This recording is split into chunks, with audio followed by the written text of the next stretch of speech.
Three, two, one, go. What's up, guys? Welcome back to the Champions for Life podcast, episode 2. I'm here with my good friend Sveva. What's up? Ciao everybody, how are you doing? I am in Egypt right now playing in ITF. Here it's very nice. Just a little bit windy, but very warm. Can't wait to go to the beach. Yeah, I just saw your living area, your houses, your mansion, the beaches, you got a pretty good place there, huh? Yeah, I even went to the desert on the quad, so I had some good rides. It was very windy and there was a lot of sand going in my eyes, but it was fun. And I even saw camels. I even rode one. It was okay experience, nothing fancy. You see, guys, playing tennis internationally is not just about tennis. It's a lifestyle. You enjoy it. Yes.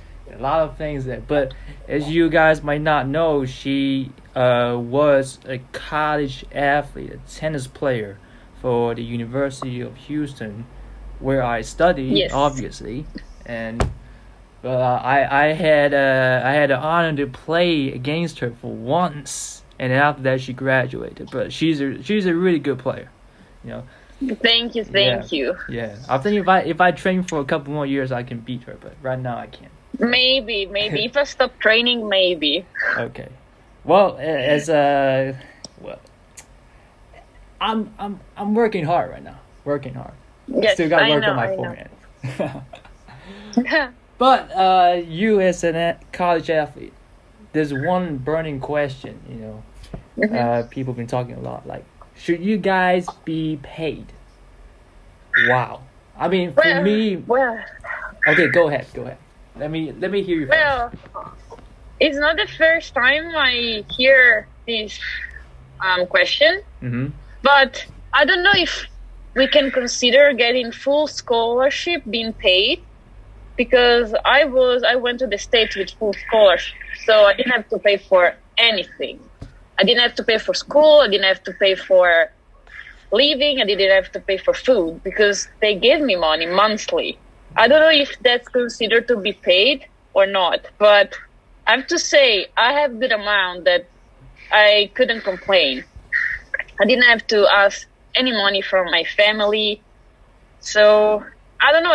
It's a tough question, but honestly, I was fine from what they gave me. I couldn't ask for more. I was totally fine.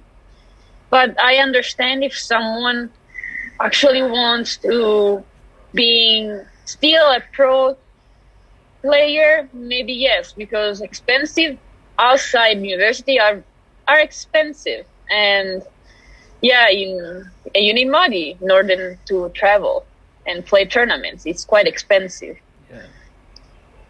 Yeah. So if you want to just be a student athlete, I would say no. I don't think you should get paid, because if you have scholarship, you already pay, right?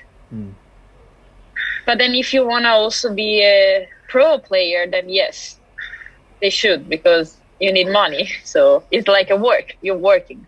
Yeah, because I'm glad that you brought that up, because you mentioned that, there's one path that, some athletes just want to play in college, they want to go pro, then they go one path. The other path is like, if I want to go pro, then you got to pay me. Two paths right here, because that's what they say. If they have something like minor leagues, they said, they have some in Europe, when the college actually pays them. So maybe if there's like a division like this, then it would be better, instead of just everybody not getting paid.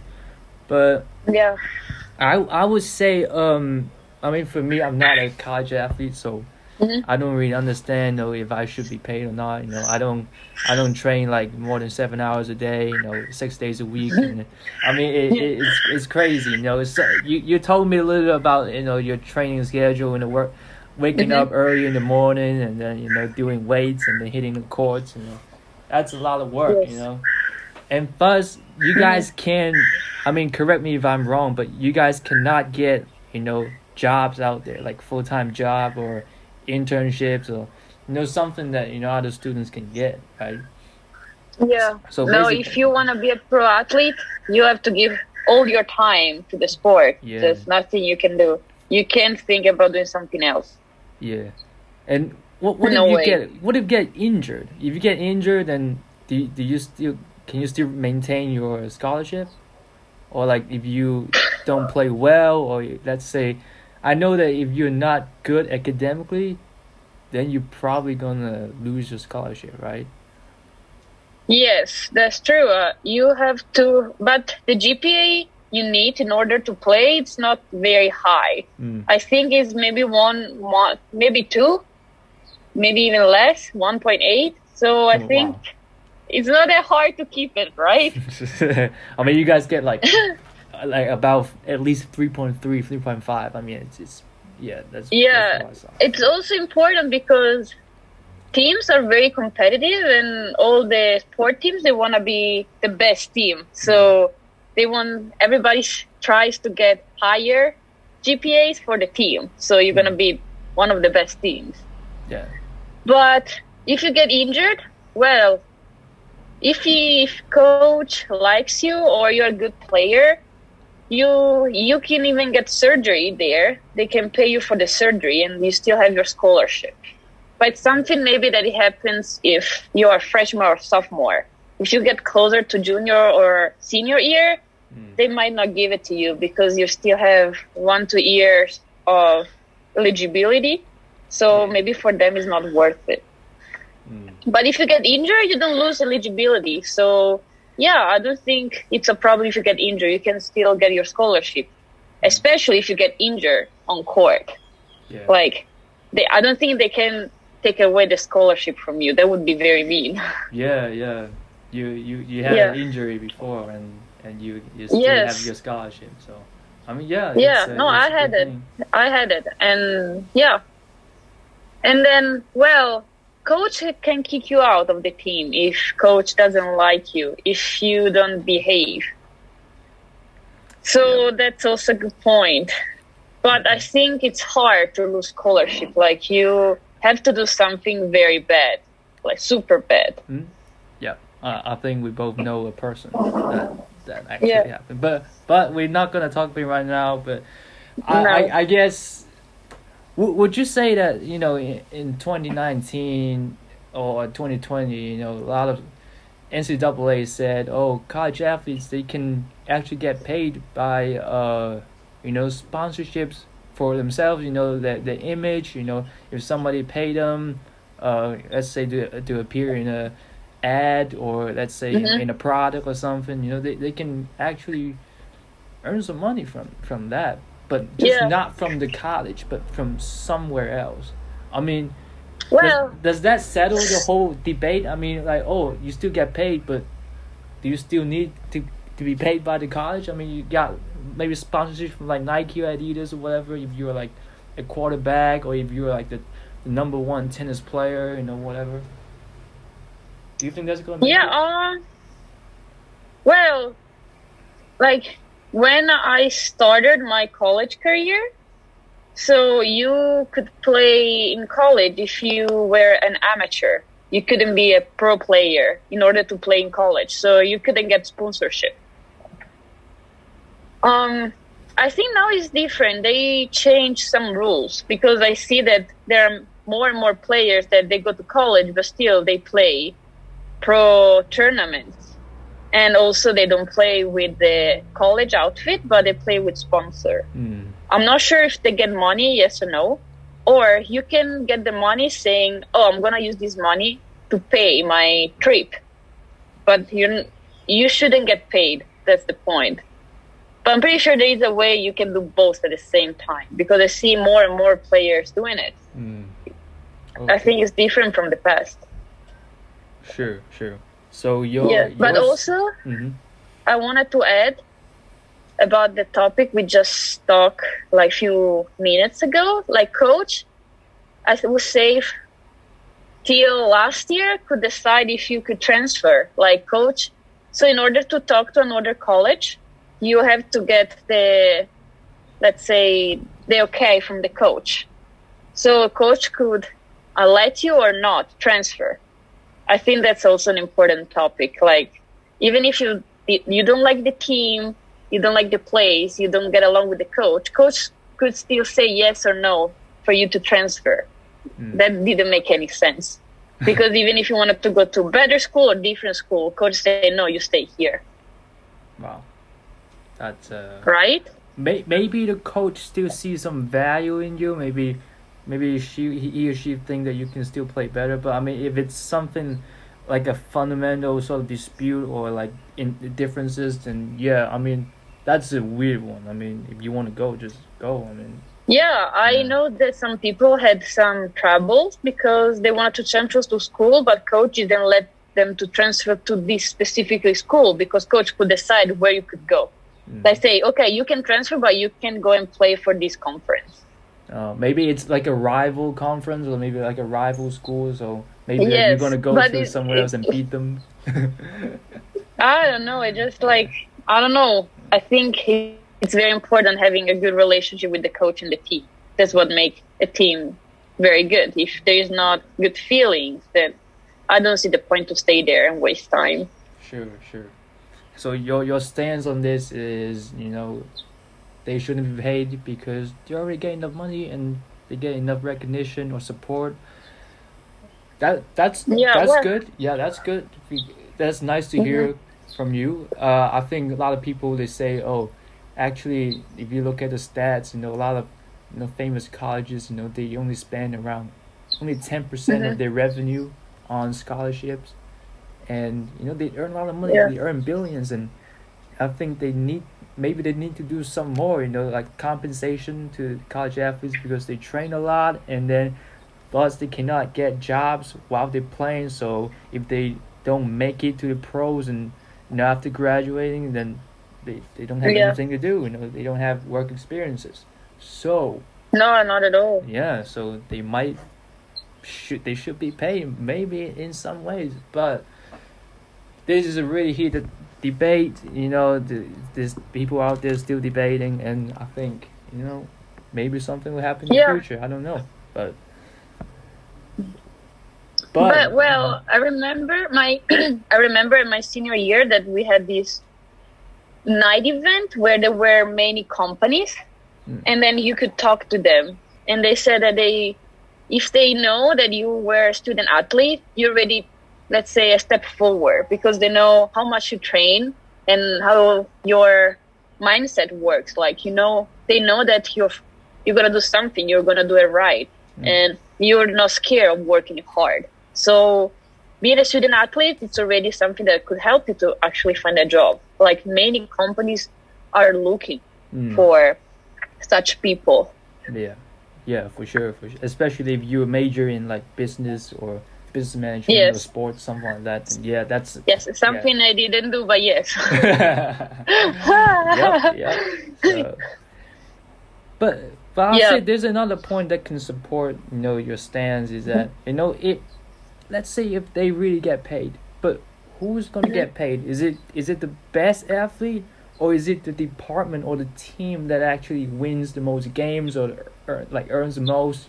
Let's say the football team or basketball team, they make the most revenue. So are they the ones that get paid, or maybe if they get paid, then somebody in other teams gonna say that why are we not getting paid? There's gonna be some arguments there, right? Yeah, but because there are some sports that you have to pay to watch them, or other ones that you don't have to. Like, I play tennis and you don't have to pay any ticket. You go there for free. But then if you want to watch football, you're not a student, you have to pay for it. Yeah. Same for baseball, softball, and then basketball. So, of course, they make money, then they make sense to pay them since they make it a lot of money. Yeah. Yeah, but me as a tennis player, how can I have to be paid if you don't pay for ticket? Like, where they're going to get the money from sponsors? But still, we need the money for the team because team needs to travel. So you need money to travel for all the team. And team usually is with coach, assistant coach, and at least 6-8 players. That's a lot of players to move around, And then also you have rackets. Then they give you clothes. they give you food when you are in during a match. So yeah, honestly, I don't know how it works the economic part. I have to be honest. Yeah, but do you know that? How much do your coaches earn? Like they must be earning a lot of money, right? I think they get paid too much because what they do, they train with us for what? Maybe 4 hours every day. Then they just sit on their desk. That's it. I think they pay too much. But I don't know, lucky them. But for what they do, it's just like maybe they talk to sponsors, they organize everything, but still they have assistant coach for that.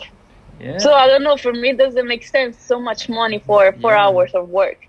I think at least it's 80, 90, if not even more than 100,000 per year.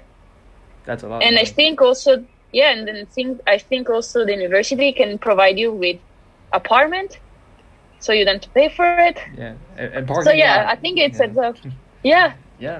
And you get clothes because you need to wear college clothes. So and actually the coach decides what to wear.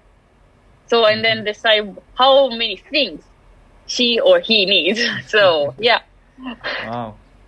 I might as well just find a college job right now. I mean, I major in exercise science, and I want to be a coach someday. Might not, but I mean it's a good option. Hearing from you, I mean, I think it is a good option. Wow. Well. Yeah. For sure.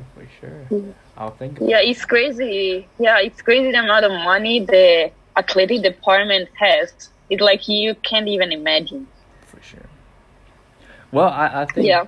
Well, would you say that if you get paid, on top of scholarship, would you? I mean, for you right now, you're like kind of like semi-pro, not really pro, but like. No, not really pro. I'm trying. I mean, to me, you play pretty much like a pro, to be honest. But I mean, I just don't have the results. That's the difference. Well, you can always work on that. But I mean, your level is to me, it's a pro. But would you say that if you get paid on top of scholarships, you will be able to, I'll say, have more options in terms of like finding tournaments to play, or be able to play more tournaments, or have a higher chance of turning pro, or even find a better coach or team or whatever? Would that benefit you? Better? Well, I think everybody doesn't mind having more money. And if you have more money, you feel a little bit more, let's say, relaxed, because they are mainly expensive when you travel to play tournaments. But I don't think it's going to make huge difference, because anyway, if you play, I'm talking about tennis, you already know you have to put money. So it's not such a big difference.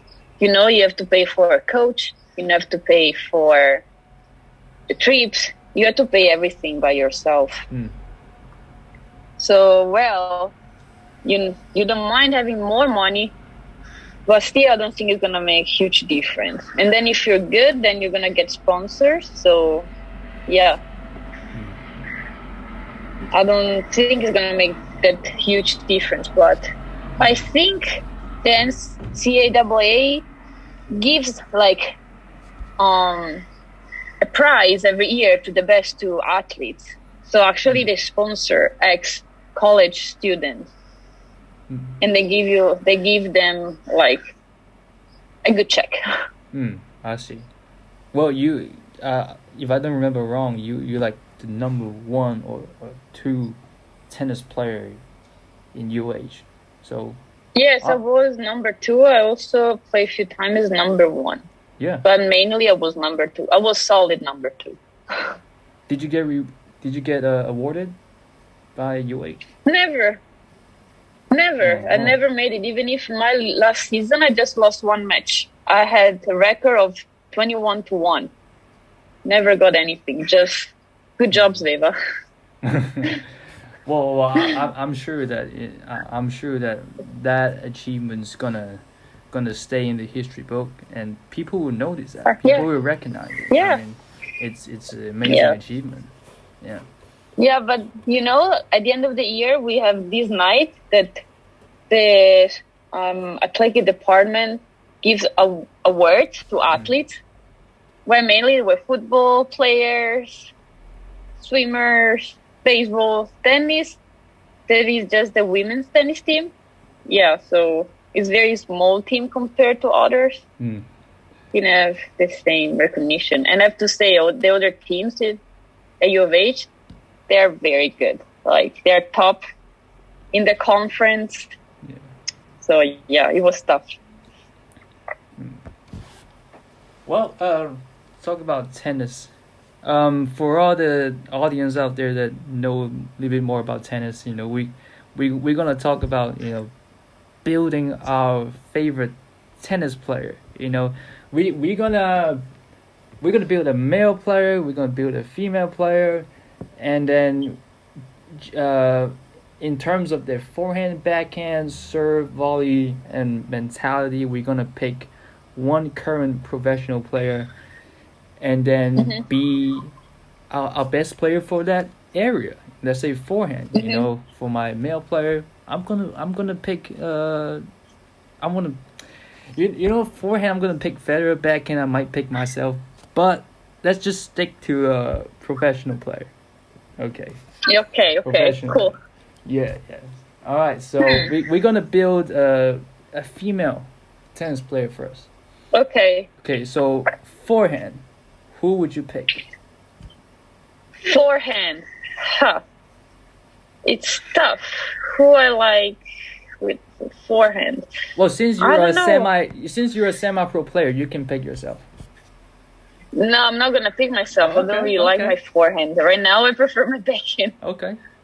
Being humble. Okay. Well, forehand is tough because usually female players, they play better the backhand. We feel more solid with our backhands. And right now, I'm thinking, I watched the Australian Open. I'm thinking, if you want to start so I can still thinking about it, maybe you can help me out. Sure.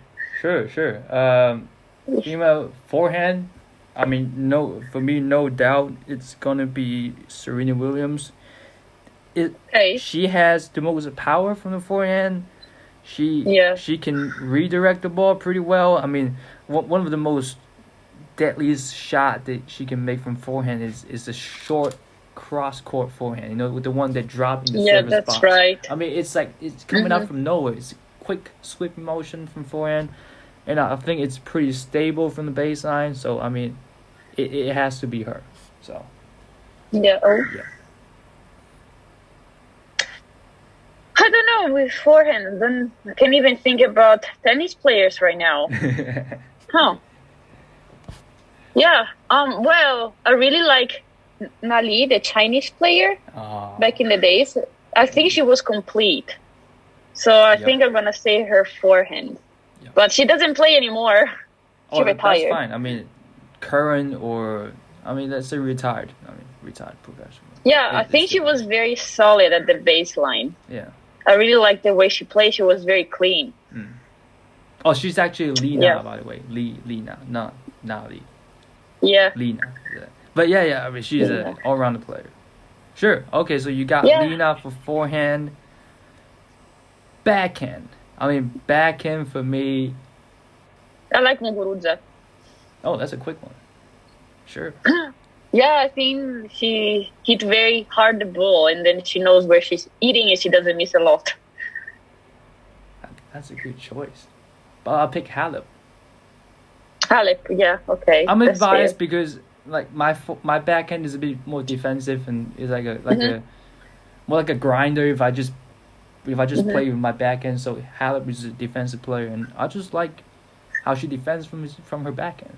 So. That's a good one. A close second. Close second is gonna be, it's gonna surprise everybody. But it's gonna be Eugenie Bouchard, because I like how flat her backhand is. Just crushes every ball. Yeah.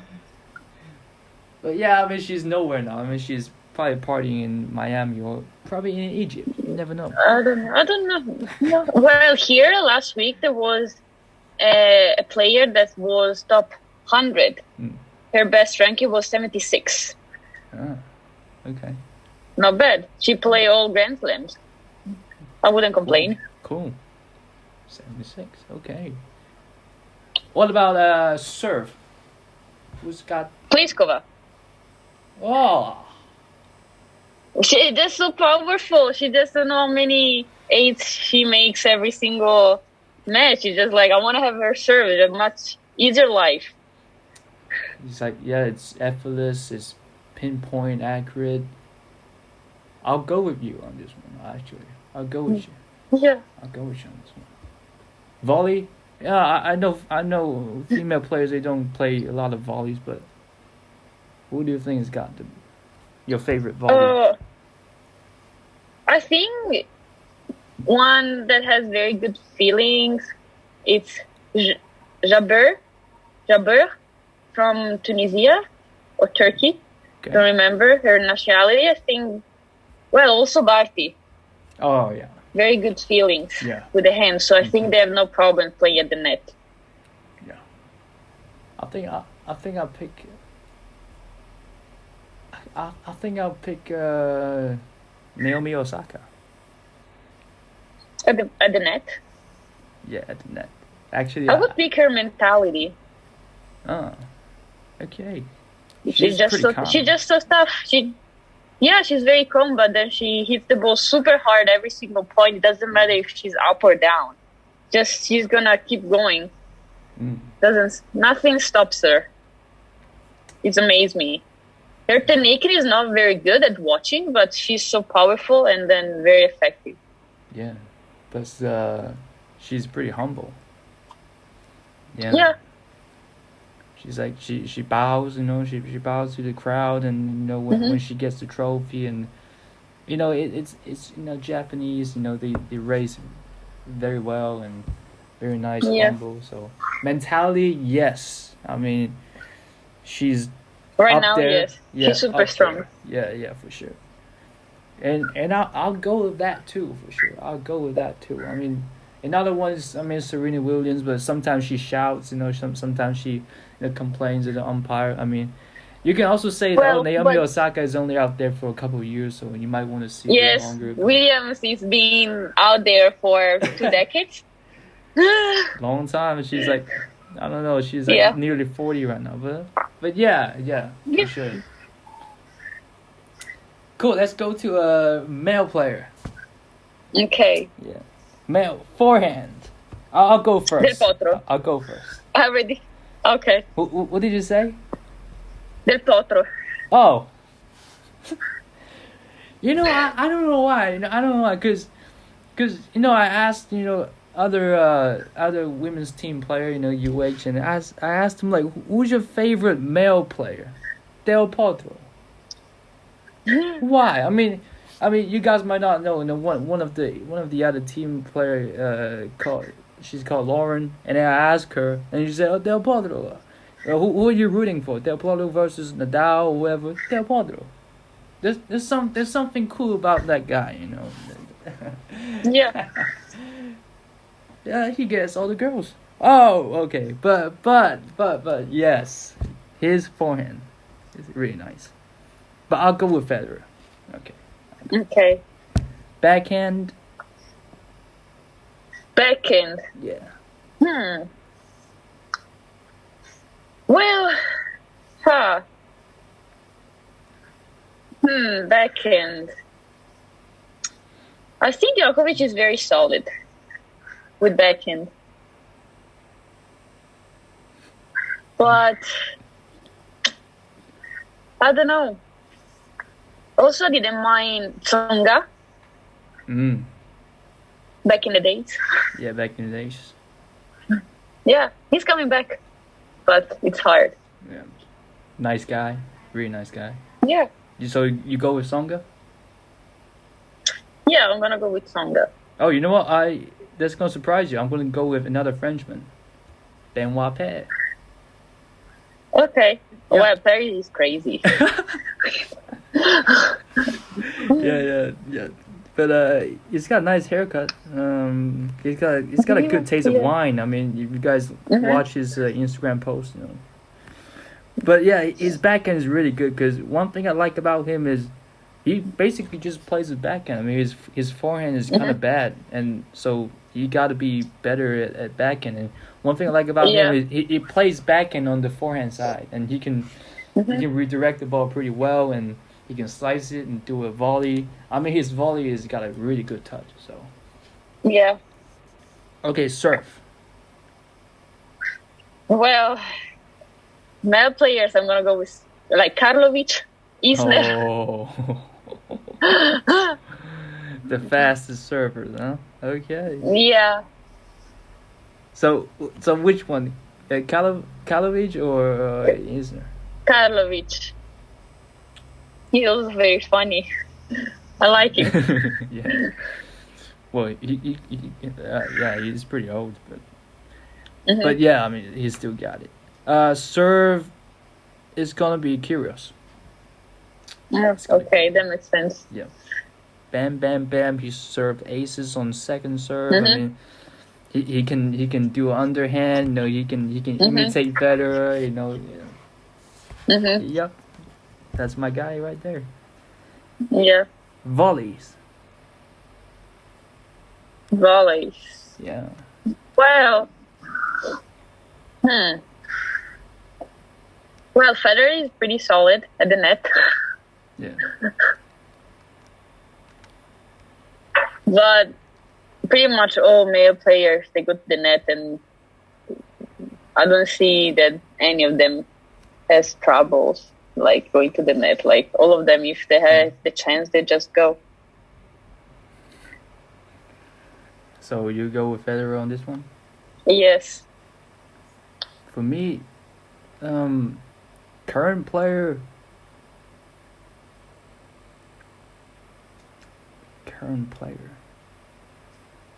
You know what? Actually, this one's gonna surprise everybody. He's not the best volleyer, but I just like the touch, you know, the touch of the feel when he does it, you know. It's Benoit Paire again. I think he's got a brilliant touch. Yeah, brilliant touch. That guy is a joker, but still, brilliant touch. Okay. Back in the days, I'll take. Back in the days, everybody's a serving volleyer, but back in the days, it would be that Swedish guy, Edberg. Okay. Yeah. But it was different sport. The ball was way slower than it is now. They hit the ball way less hard than it is now. The game got very fast, I think, and more powerful. It could be the case. Now, but the court is faster, though. Yeah, but, well, back in the days, everybody was just going to the net. Yeah. Just like hitting and go. Their turn and going to the net. Serve, going to the net. First ball and then going to the net. I think it was slower, so you had the time to go to the net. Now the game is super fast. Like, how can you go? Yeah. Well, anyway. Yeah. I think mentality, that's the last one. Mentality for your favorite male player. Except Nadal. Because, well, I want to give him credit, but I think Medvedev. He's a wall. Ooh. It's just he's a wall. I want to give credit to both Nadal and Medvedev. Mentality for me, Nadal's up there. Federer's up there. I think Kyrgios is the best, quote unquote. Best. Really? Yeah, he's the best. He's the best. You know. Nah, it's gotta be Nadal. No doubt. No doubt. Okay. No doubt. Well, I think that wraps up the podcast. Thank you so much for being here, Sveva. Thanks to you for listening to me. Do you have any more to say to our audience? I know it's still the beginning of a podcast, but I'm sure it's going to grow bigger and bigger in the future. Yeah. But being my second guest of this podcast, would you say anything more to the audience, or let's say, how can people find you, like social media, or where in the world you are? Well, Maybe someone in Egypt can find you or something. well, I wish I was the first guest, but that's okay. I'm second. I can't complain. It was fun. It was very fun. And well, you can look up for me on social media, but I don't post a lot. Okay. But yeah, but my nickname is Svevotti. That's how people call me in Italy, Svevotti. Mm-hmm. And here in Egypt it's lunchtime. So I wish you a good afternoon. I don't know what time is there. Maybe it's later than here. Yeah, probably morning in the US and the evening. Yes. Here in Hong Kong. Yeah. Yeah. And thanks for being here with us. Hope you enjoyed our talk. Sure. All right. That's it. Thank you so much for listening. And cheers to more success. All right. Let me get a cup or something. Something like that. Oh, it's not a cup. But... Okay, we're doing it in real life. We're doing it when I meet you. When I meet you guys. All right. Thank you so much. And I'll talk to y'all. Thank you. Grazie. Yep. I'll talk to y'all later. Bye-bye.